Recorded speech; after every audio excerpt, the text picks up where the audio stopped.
Olá, o Ideias da Aldeia de hoje acontece aqui no estádio Arena da Floresta, porque o meu convidado é um craque das letras, mas escreve sobre futebol. Ele é poeta, escritor e jornalista. Eu estou falando de Francisco de Moura Pinheiro, o Dandão. Olá, Dandão, vamos bater um papo? Vamos conversar, Jorge. Eu acho que, como você foi um craque do campo, eu penso que dá para fazer uma boa tabela. Ah, com certeza vai ser uma boa tabela. Vamos aproveitar para conversar e conhecer o estádio. Vamos lá? Vamos lá. Vamos lá. Francisco de Moura Pinheiro é acriano, natural de Brasileia, mas logo mudou-se para Rio Branco, onde concluiu o ensino fundamental no Colégio Nossa Senhora das Dores, o conhecido Colégio dos Padres. Dandão, apelido que carrega desde a infância, sempre esteve ligado ao mundo dos esportes. Jogou pelo time juvenil do Rio Branco e pelo infantil do Independência, tendo como treinador o memorável cronista esportivo Campos Pereira. Aos 19 anos, porém, Francisco Dandão dá início à sua carreira de jornalista. Colabora com a coluna Contexto Cultural no jornal O Rio Branco, onde mais tarde torna-se editor de esportes. Graduado em Letras e Direito e mestre em Comunicação, Dandão é autor dos livros A Arte do Chute na Rede do Improvável e Verdades Absolutas e Outras Mentiras. Francisco de Moura Pinheiro, como é que veio o Dandão? Como é que apareceu esse Dandão? Pois é, isso é uma esfinge, né, que vai acabar me devorando com o tempo, mas desde que eu me entendo por gente, me chamam assim, e isso é uma coisa de casa, que o mundo adotou, e que sempre que eu quis assinar com o nome próprio, a minha identidade se perde. Mesmo no Jornal Rio Branco? No Jornal Rio Branco eu editei esportes no começo dos anos 80, fiquei uns 3 anos por lá. E assinava FM Pinheiro, né? E muita gente achava que era o Dadinho, que é o Eduardo Pinheiro Mansur, jornalista também, que já morreu, também fazia esportes. De forma que hoje, quem for fazer uma arqueologia no Jornal Rio Branco acha que aquele cara era o Dadinho, aquele nome era do Dadinho, né? Acabei ficando apagado na história por conta da tentativa de usar o próprio nome. Assim, não, esse não é você. E aí quando alguém reconhece assim, então esse F de Moura aqui é o Dandão. Então assim, tá. É muito prazer. Você escreveu muito sobre futebol, Dandão, e de uma forma interessante, porque você agregou muita poesia a isso. Pouca gente faz isso no Brasil. E aí eu falo isso porque a ideia que se tem de esporte ainda é uma coisa rude, forte, né? Como é que se faz isso? Como é que se coloca, por exemplo, poesia no futebol? Então, porque assim, a crônica, né, não precisa necessariamente, e não é essa a minha proposta, analisar nada. Porque analisar todo mundo é capaz ou pensa que é, né? E a minha ideia é distorcer o fato, me apropriar de algum fato que esteja acontecendo, vamos imaginar uma rodada do campeonato acriano, um jogo qualquer, e tentar escrever do ponto de vista do inusitado, até do inexistente, que pode eventualmente parecer que aconteceu. Eu vou lhe contar uma história. Por exemplo, tem um dia, quando o Marlon Brando morreu, eu usei o Marlon Brando para dizer que a última palavra que ele pronunciou antes de morrer, e o mordomo assistiu e não sabia o que era, foi Andirá. Como o cidadão Kane disse Rosebud, né? E aí virou uma lenda. Que é Rosebud? Descobriram depois que era o trenó dele. E aí eu disse que o Marlon Brando Andirá. E depois contou uma história que ele andou pelo Acre, que ia comprar uma fazenda aqui, acabou não comprando, e comprou uma ilha no Oceano Pacífico, e isso é verdade. Aí você mistura a ficção com a realidade. Pronto. E aí o detalhe legal é que no dia seguinte alguém me encontrou e disse, li sua crônica. E eu pensei, esse cara vai me detonar, né? Porque é uma viagem maluca, né? Aí eu disse, olha, mas é só uma crônica, aquilo é uma brincadeira. Ele disse, mas pode ter acontecido. E aí foi contar uma história, mas como pode ter acontecido isso? Não, porque eu era menino e um dia passei aqui pela frente de Rio Branco e vi um cara estranho. Naquele tempo, anos 60, todo mundo se conhecia, e vi um cara estranho, não sabia quem era, me chamou a atenção. Anos depois vi uma foto numa camiseta do Che Guevara. Assim, então a possibilidade de ficção às vezes passa para o imaginário popular como alguma coisa que realmente aconteceu ou podia ter acontecido. Acho que isso é legal na crônica. E perde o ranço da análise. Como você disse, a gente às vezes faz poesia, às vezes faz humor, que é a essência da crônica. Né? Sem dúvida. Agora, você evidentemente gosta muito de futebol. E aí eu me lembro de uma história que a professora Florentina Esteves, de quem você é amiga, um dia te falou assim, olha, não perca tempo com isso não vai falar de futebol não, mas parece que isso não deu muito certo, né? A professora Florentina, ela falou muitas vezes, você falando disso, você está perdendo tempo, escreva outra coisa. E eu comecei a ficar pensando se ela não gostava do texto ou do tema. E aí um dia conversando, ela me disse que não entendia nada de futebol e que a origem desse ódio era quando ela, na infância, contemporânea de Armando Nogueira, um dia faltou um goleiro e ele botou ela no gol. E ela tomou todos os gols, todos os chutes que mandaram para a meta dela. E pegou um trauma, né?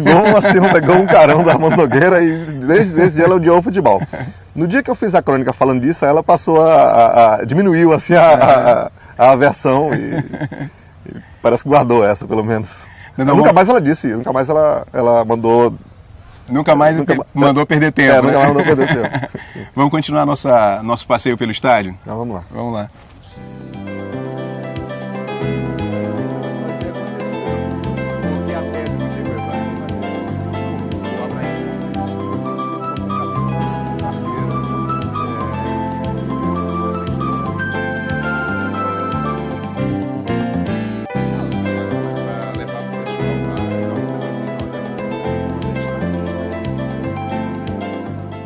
Dandão, esse nosso passeio aqui pelo estádio Arena da Floresta mostra para o nosso telespectador mais jovem uma coisa interessante, a concretização de um sonho, porque quem gosta de futebol e não é tão novo assim, agora vive uma realidade de uma praça de esportes, de um lugar dedicado ao futebol, né?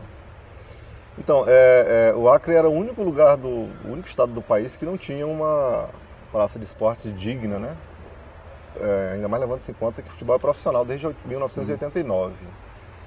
E agora nós temos, eu costumo dizer para as pessoas que mesmo quem não gosta de futebol vem para ver a Arena da Floresta, às vezes nem vê quem está jogando ou não presta muita atenção no jogo, mas aqui, a Arena virou um point, né? É verdade, virou um programa de domingo, né? Um programa de domingo, as pessoas se encontram com toda a estrutura de um grande estádio de futebol, com conforto, com banheiros, com lanchonetes. E hoje a gente pode dizer que, ao contrário, o Acre era o único lugar que não tinha um espaço digno. Hoje a gente pode dizer que o Acre tem um espaço melhor do que a grande parte dos estados brasileiros. Eu conheço o país todo, vou sempre em estádios, e tem inúmeros que eu até poderia listar, se fosse o caso, que sequer chegam aos pés da Arena da Floresta. Nós temos um espaço digno.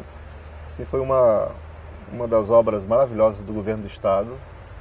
E o povo gosta disso. Uma prova é o público que vem nos grandes espetáculos. No dia do jogo do Botafogo, contra o ABC de Natal, contra o Bahia. Essa trajetória bonita que o Rio Branco fez no ano passado. É preciso que tenha esse equilíbrio, né? Pois é uma pressão agora para os clubes colocarem em campo um bom futebol. Montarem bons elencos, assim. Isso aqui é parte da estrutura. O governo não pode fazer muito mais do que isso, né? Dúvida. Criou a estrutura e agora cabe aos clubes agora terem bons elencos para fazer com que o público continue vindo ao estádio. Condições para isso, materiais, estruturais, agora a gente tem, né? Sem dúvida. Bom, mas essa tua paixão pelo futebol rendeu um livro, né? Eu queria que você falasse desse projeto. Então, o livro talvez seja a menor parte da paixão, né? Uma época que a gente era menino no Acre, eu tenho 51 anos, e todo mundo jogava bola, né? Todo mundo tinha um time para torcer, ou vários. Como eu fiz letras e sempre tive a pretensão de escrever coisas, ficou mais ou menos natural unir ofício à paixão. E assim, eu digo que o livro é uma pequena parte, porque no livro tem apenas 90 textos. Esse número tem um significado. Cada texto é relativo a 1 minuto do jogo de futebol. Então são 90 textos. Mas eu tenho quase 1000 textos escritos, crônicas só sobre futebol. E tem um segundo livro que tem algumas, não é exclusivo disso, mas tem alguns textos também. E tem, como são quase 1000 crônicas, levando em conta que cada livro pode ter entre 90 e 100, tem material para mais 8 livros pelo menos, né? Acho que ficou perfeito para mim juntar um pouco da paixão com um pouco do ofício de pretenso escritor. E de escrever sobre futebol, né? E de escrever sobre futebol. Porque, assim, mesmo muitas pessoas ainda torcendo o nariz para o tema, nós temos assim, maravilhosos escritores no Brasil que já se dedicaram ao futebol também. Roberto Drummond, que morreu. Roberto Drummond, aliás, a última crônica dele foi sobre um jogo do Brasil na Copa de 2002. Brasil e Inglaterra. Ele escreveu no dia anterior, temendo que o Brasil perdesse para a Inglaterra e dizendo que se passasse pela Inglaterra seria campeão do mundo. E no dia seguinte morreu, infartou e morreu, não necessariamente por causa do jogo, mas enfim, Roberto Drummond, Carlos Drummond de Andrade, tem livros só com crônica de futebol. Nelson Rodrigues... Várias crônicas do Nelson Rodrigues. Tem livros também só sobre futebol. O Nelson, aliás, era um fenômeno interessante. Dizem que o Nelson Rodrigues enxergava muito pouco. E para compensar essa deficiência, ele escrevia aquelas peças maravilhosas, independente do que tinha acontecido. Tem até uma história dele que diz que ele, um dia num debate, ele estava equivocado quanto a um lance. E aí alguém disse: Nelson, o tape está dizendo outra coisa. E ele respondeu: pior para o tape. Então, assim, chegava pouco, era um brilhante escritor, acabava compensando a deficiência, teimava em não usar óculos. Sem dúvida. Compensava a deficiência escrevendo aquelas coisas. E pouco importa o que ele via ou não. Entendeu? Nós vamos fazer um intervalo, mas vamos continuar esse papo no próximo bloco. Vamos lá. Não saia daí, o Ideias da Aldeia volta daqui a pouquinho.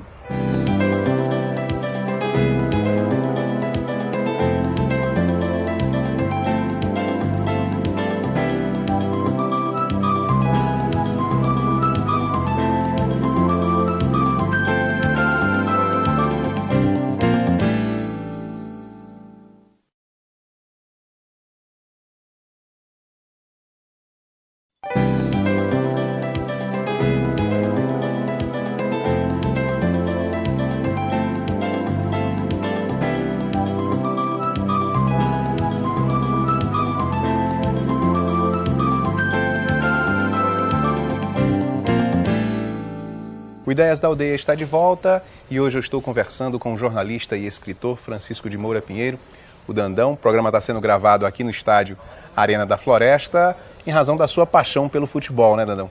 Bom, no primeiro bloco a gente ficou exatamente nesse tema do futebol, mas eu queria mudar um pouquinho de assunto, porque eu sei que você é professor universitário, professor do curso de jornalismo. Eu queria saber como é que você avalia essa nova formação de jornalistas no Acre. Eu penso que nos últimos anos aconteceram duas coisas no Acre que vieram impulsionar a profissão do jornalista. Um foi o Prêmio Chalub Leite, do Sindicato de Jornalistas. O Prêmio Chalub Leite faz com que os jornalistas, por iniciativa própria, busquem pautas e pautas trabalhosas e se embreiem em seringais. Nesses anos todos, acho que está no 8º prêmio, salvo engano. Acho que é o 8º prêmio. E já renderam matérias maravilhosas que concorreram em nível nacional e que foram também agraciadas com prêmios em outros lugares do país. Provavelmente isso não aconteceria se não tivesse o incentivo do prêmio, porque as pessoas basicamente cumpririam pautas. Agora, o próprio jornalista, independente da pauta do órgão que ele trabalha, procura, né? Principalmente no segundo semestre, quando se aproxima o prêmio, né? Sempre tem matérias mais trabalhadas no segundo semestre. E o outro fato são os cursos de jornalismo, o da UFAC e o do IESACRE. Há quem diga que a academia não é garantia necessariamente de formar um grande profissional. Mas certamente os profissionais que passam pela academia aprendem, além da técnica, para escrever ou para dar o seu recado, frente a uma câmera, com um microfone, além da técnica, aprendem a pensar. Porque tem matérias de ciências humanas, sociais, filosofia.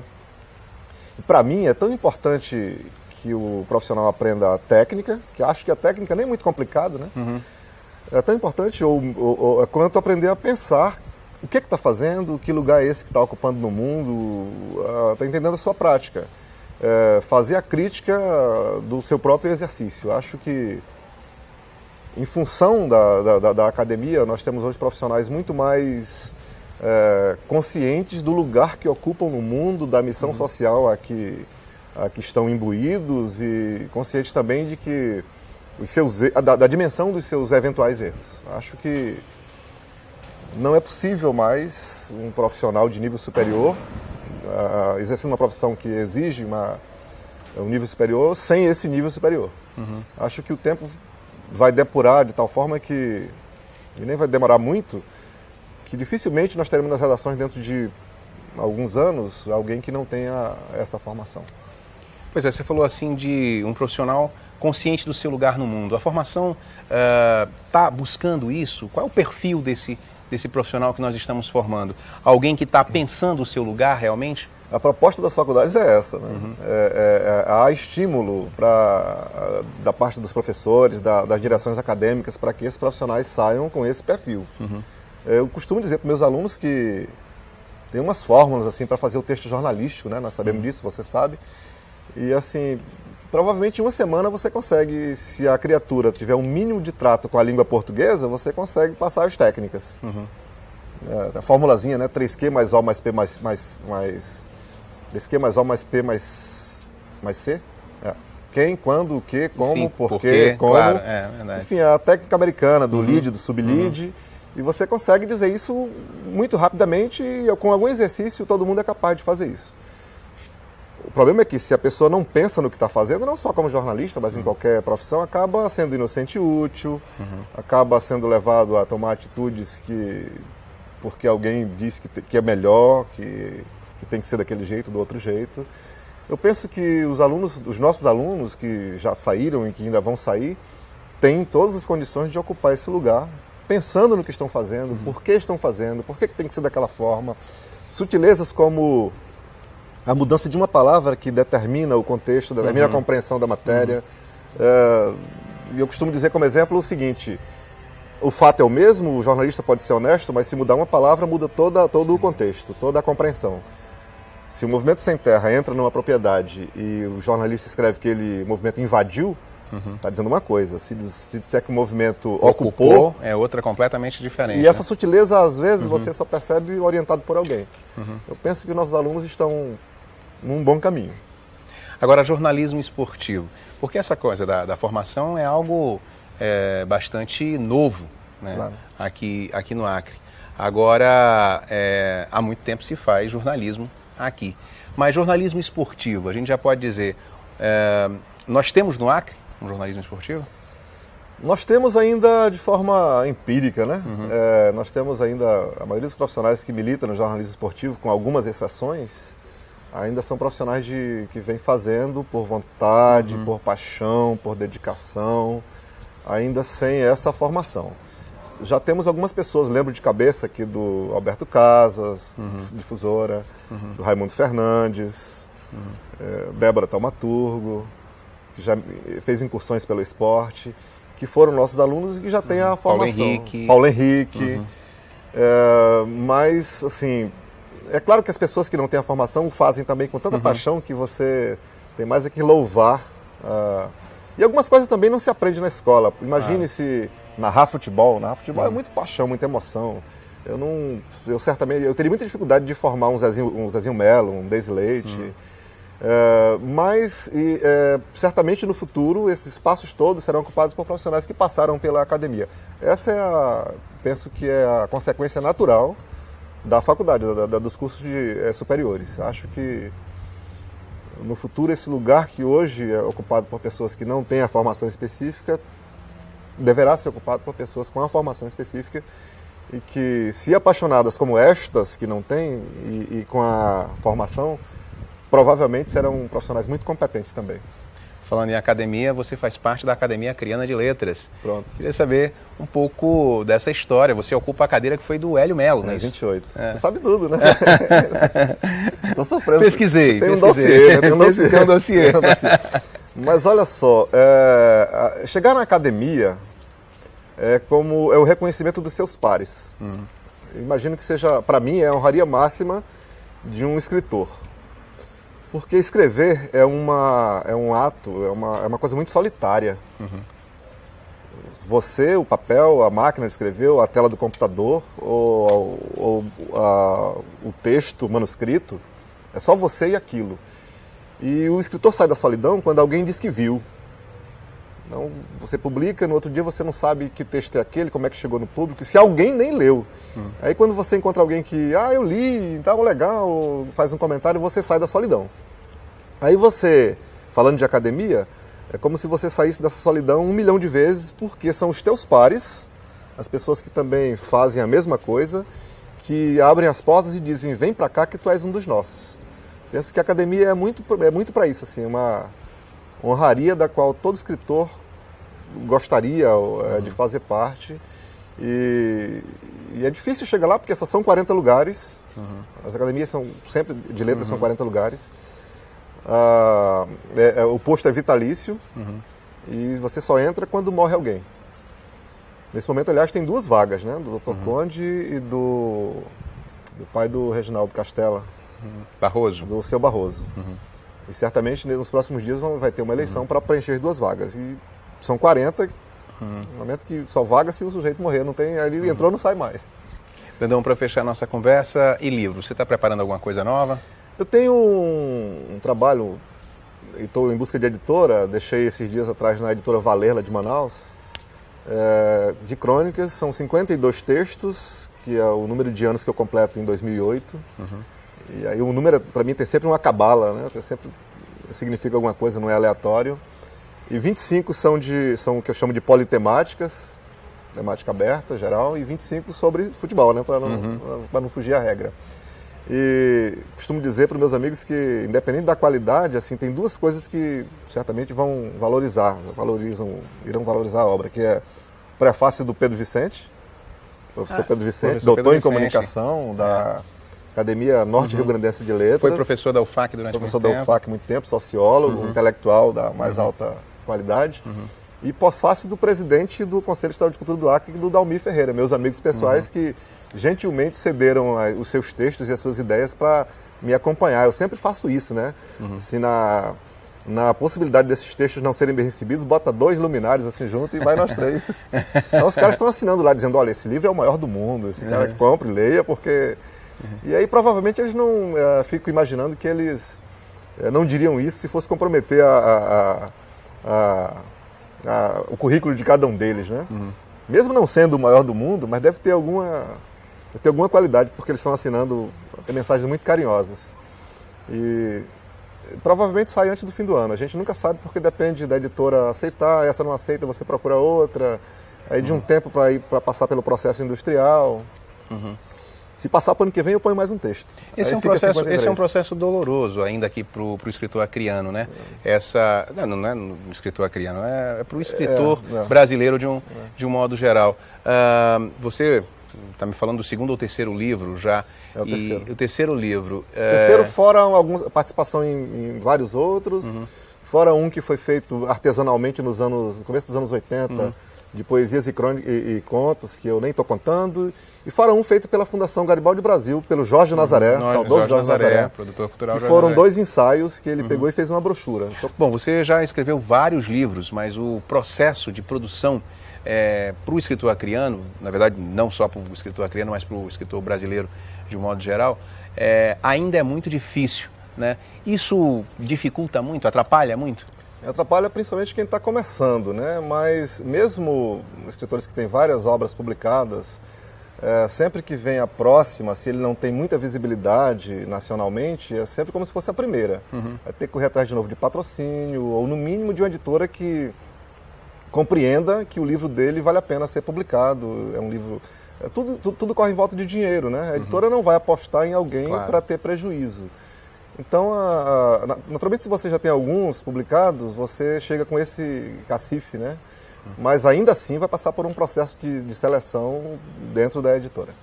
Bom, e renova sempre, essa dificuldade renova sempre, tem que renovar pelo menos a vontade, a paixão de escrever, né? Você sabe que tem uma coisa agora, com a internet, né? E você sabe que faz um site, bota num blog, é diferente, né? É outra coisa, mas você sabe que, independente do livro, pode mandar para o mundo o teu texto. Hoje o mundo inteiro pode ler o que você escreve. Acho que a internet facilitou muito as coisas também. Embora, assim, o fetiche seja o livro, aquela peça. Abrir ali a página, né? Levar para o banheiro. É verdade. Lá com ele no ônibus. Dandão, eu queria agradecer muito a sua participação aqui no Ideias da Aldeia. Pois me chama que eu venho, né? Tá aqui o convite para voltar mais vezes. Foi legal, foi prazeroso participar. Para falar de futebol e de outras histórias mais, né? Então, foi prazeroso participar. Eu tenho histórias aí para o dia inteiro. E eu vou assistir, gravar, enfim. Se tivesse uma bola, poderia até. Eu pensei que a gente ia. Talvez a ausência tenha sido providencial, porque acho que não dá para correr mais nem 10 metros. Não, obrigado mais uma vez. Obrigado. Um abraço. Bom, Ideias da Aldeia de hoje fica por aqui. Obrigado, um abraço e até a próxima.